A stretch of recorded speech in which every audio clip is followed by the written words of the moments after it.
Bonjour à tous, j'espère que vous allez bien. Dans cette nouvelle vidéo, je vous propose de résoudre dans C l'équation polynomiale x au cube égale y au cube. Il existe plusieurs façons pour procéder, donc je vous présente l'une d'elles. Et si vous avez d'autres méthodes, n'hésitez pas à les proposer en commentaire.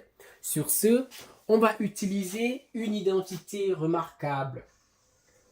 Ainsi donc, je vais réécrire mon équation comme x au cube moins y au cube égale 0 et utiliser dans un premier temps l'identité remarquable a au cube moins b au cube qui est égal à a moins b facteur de a carré plus ab plus b carré.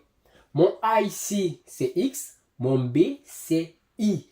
Ainsi donc, x au cube moins y au cube devient x moins y, facteur de quoi? Facteur de x carré plus ix plus y carré égale 0. C'est-à-dire x moins y facteur de x carré plus ix moins 1 égale 0 parce que y carré vaut moins 1. Ainsi donc, on a une équation produit qui est égale à 0. Ça me donne que d'une part x moins y égale 0 ou x carré plus ix moins 1 égale 0. La première équation x moins y égale à 0 nous donne facilement que x égale y. C'était une solution évidente. En remplaçant x par y, on aura y au cube égale y au cube. Donc ça, c'était évident. Maintenant, x carré plus ix moins y égale 0. Qu'est-ce qu'on obtient exactement? On obtient que, en calculant le discriminant delta, on a delta égale à b carré moins 4ac, ce qui fait b carré, ça fait i au carré moins 1, moins 4ac, ça fait plus 4. C'est ça, ça fait combien? 3.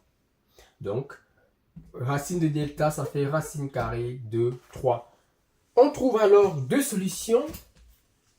x1 égale moins i plus racine de 3 sur 2, c'est-à-dire racine de 3 sur 2 moins 1 demi de i, ou tout simplement x2 égale moins i moins racine de 3 sur 2, c'est-à-dire moins racine de 3 sur 2 moins 1 demi de i. Et voilà, on a terminé, si j'appelle ces solutions x0. On a donc nos trois solutions x0, x1, x2.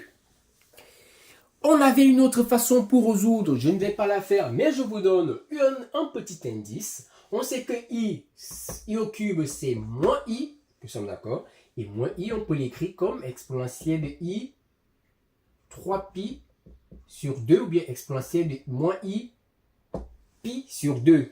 Et de là, en fait, on détermine juste les racines cubiques de notre nombre complexe, moins i. Et voilà, on est arrivé au terme de cette vidéo. Je vous souhaite, comme toujours et d'habitude, bon apprentissage et à très vite pour de nouvelles vidéos. Merci.